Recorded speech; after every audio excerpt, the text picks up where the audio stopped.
राधे राधे दोस्तों, आज हम बात करेंगे एक ऐसे शक्तिशाली व्रत की जो सिर्फ उपवास नहीं है बल्कि पापों का नाश कर मोक्ष का द्वार खोलता है। जी हाँ, मैं बात कर रही हूँ परवर्तिनी एकादशी की।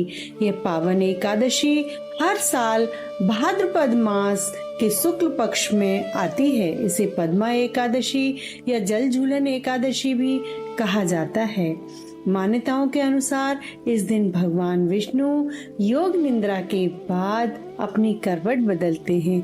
इसी वजह से इसे परवर्तिनी एकादशी भी कहते हैं। व्रत के लाभ और किन पापों का नाश होता है। यह व्रत सिर्फ पूजा पाठ तक सीमित नहीं है, यह आत्मा को शुद्ध करने और जीवन को सही दिशा देने का एक अवसर है। इस दिन व्रत करने से व्यक्ति अनंत पुण्य की प्राप्ति करता है और कई जन्मों के पापों को नाश कर देता है।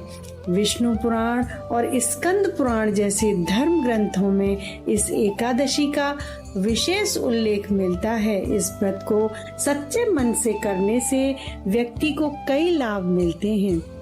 अश्वमेध यज्ञ का फल कहा जाता है कि परवर्तिनी एकादशी का व्रत करने से वही फल मिलता है जो हजारों अश्वमेध यज्ञ और सैकड़ों वाजपेयी यज्ञ करने से मिलता है। पापों का नाश, यह व्यक्ति के सभी पापों को समाप्त कर देता है। जिन पापों का नाश होता है उनमें कुछ प्रमुख हैं। ब्रह्म हत्या जैसे महापाप भी इस व्रत के प्रभाव से दूर होते हैं। झूठ और छल से उत्पन्न हुए पापों का भी नाश होता है। किसी भी प्रकार के अनैतिक या अनुचित कर्म से उत्पन्न पापों से मुक्ति मिलती है।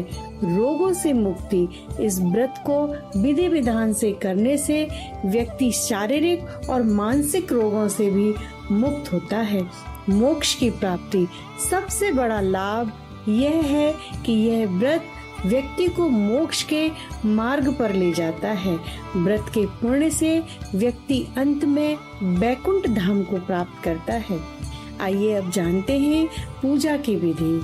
कैसे करें यह महान व्रत। इस व्रत को करने की विधि बहुत सरल है, पर इसमें श्रद्धा और भाव होना बहुत जरूरी है। भगवान भाव के भूखे हैं। भगवान को कुछ नहीं चाहिए, आप उन्हें सिर्फ भाव से ही प्राप्त कर सकते हैं। तो दशमी की तिथि को शाम को सिर्फ एक बार सात्विक भोजन करें। एकादशी के दिन ब्रह्म मुहूर्त में उठकर स्नान करें और स्वच्छ वस्त्र पहने। भगवान विष्णु की मूर्ति को पालने में अवश्य झुलाएं। उन्हें पीले फूल, तुलसी दल और फल अर्पित करें। ओम नमो भगवते वासुदेवाय मंत्र का 108 बार जप करें। दान पुण्य इस दिन जरूर करें। ब्राह्मणों और गरीबों को अपनी सामर्थ्य के अनुसार दान अवश्य दें। तो इस पावन और शक्तिशाली दिन पर हम सब मिलकर भगवान विष्णु का आशीर्वाद अवश्य प्राप्त करें और अपने जीवन को शुद्ध करें। आइए अब सुनते हैं परवर्तिनी एकादशी की कथा। धर्मराज युधिष्ठिर बोले कि हे भगवान, भादों की शुक्ल पक्ष की एकादशी का क्या नाम है और उसकी विधि क्या है। उस एकादशी के व्रत को करने से कौन सा फल मिलता है, वो मुझे सब विस्तार पूर्वक कहिए।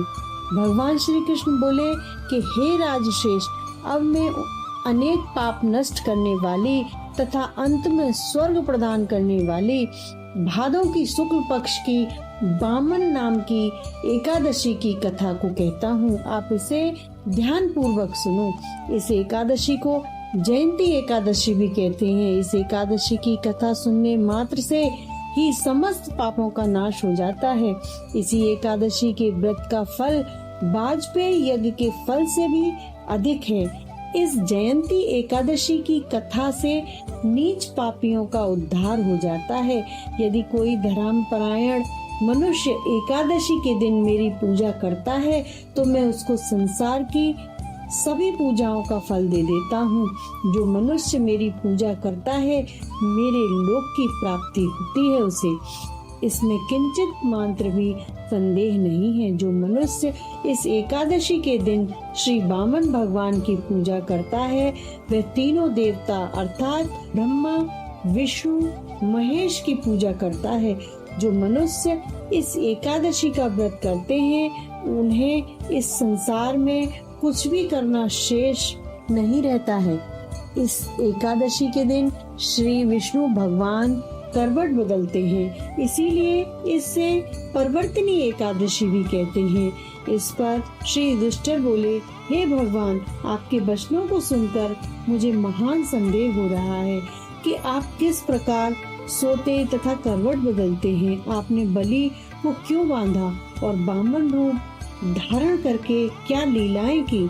चातुर्मास व्रत की विधि क्या है तथा आपके सहन करने पर मनुष्य का क्या कर्तव्य है, सो सब विस्तार पूर्वक कहिए। भगवान श्री कृष्ण बोले, हे राजन, अब आप पापों को नष्ट करने वाली कथा श्रवण करें। त्रेता युग में बलि नाम का एक दानव था।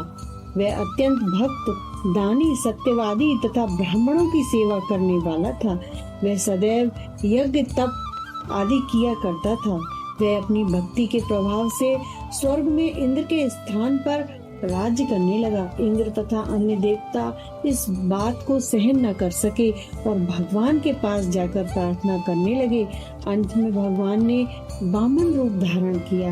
मैंने भगवान तेजस्वी ब्राह्मण बालक के रूप में राजा बलि को जीता। इस पर राजा युधिष्ठिर बोले कि हे जनार्दन, आपने वामन रूप धारण करके उस बलि को किस प्रकार जीता, यह सब विस्तार पूर्वक मुझे समझाइए। श्री कृष्ण भगवान बोले कि हे राजन, मैंने वामन रूप धारण करके राजा बलि से याचना की कि हे राजन, मुझे तुमसे 3 पग भूमि दे दो, इससे तुम्हारे लिए 3 लोक दान का फल प्राप्त होगा। राजा बलि ने इस छोटी सी याचना को स्वीकार कर लिया और भूमि दान देने को तैयार हो गया। तब मैंने अपने आकार को बढ़ाया और भूलोक में पैर, भुवन लोक में जंगा, स्वर्ग लोक में कमर, महालोक में पेट, जनलोक में हृदय, तपलोक में कंठ और सत्यलोक में मुख रखकर अपने सिर को ऊंचा उठा लिया। उस समय सूर्य, नक्षत्र, इंद्र तथा अन्य देवता मेरी स्तुति करने लगे। उस समय मैंने राजा बलि को पकड़ा और पूछा कि हे राजन, अब मैं तीसरा पैर कहाँ रखूं? इतना सुनकर राजा बलि ने अपना सिर नीचे कर लिया। उसके सिर पर मैंने अपना तीसरा पैर रख दिया और वह भक्त दानव पाताल को चला गया। जब मैंने उसे अत्यंत विनीत पाया तो मैंने उससे कहा कि हे बलि, मैं सदैव तुम्हारे पास रहूंगा। भादव के शुक्ल पक्ष की परिवर्तनी एकादशी नामक एकादशी के दिन मेरी एक प्रतिमा राजा बलि के पास रहती है और एक क्षीर सागर में शेष नाग पर शयन करती है। इस एकादशी को विष्णु भगवान सोते हुए करवट बदलते हैं। इस दिन त्रिलोकी के नाथ श्री विष्णु भगवान की पूजा की जाती है। इसमें चावल और दही सहित चांदी का दान किया जाता है। इस दिन रात्रि को जागरण अवश्य करना चाहिए। इस प्रकार व्रत करने से मनुष्य समस्त पापों से मुक्त होकर स्वर्ग लोक में जाता है। वह स्वर्ग लोक में जाकर चंद्रमा के समान सदैव प्रकाशित रहता है। उनको इस लोक में तथा परलोक में, दोनों लोकों में यश प्राप्त होता है। जो इन पापों को नष्ट करने वाली एकादशी की कथा सुनते हैं उन्हें भी यशोमेध यज्ञ का फल मिलता है। श्रीमन नारायण नारायण हरि हरि, श्रीमन नारायण नारायण हरि हरि। तेरी लीला तेरी लीला तेरी लीला सबसे न्यारी श्रीमन नारायण नारायण हरि हरि।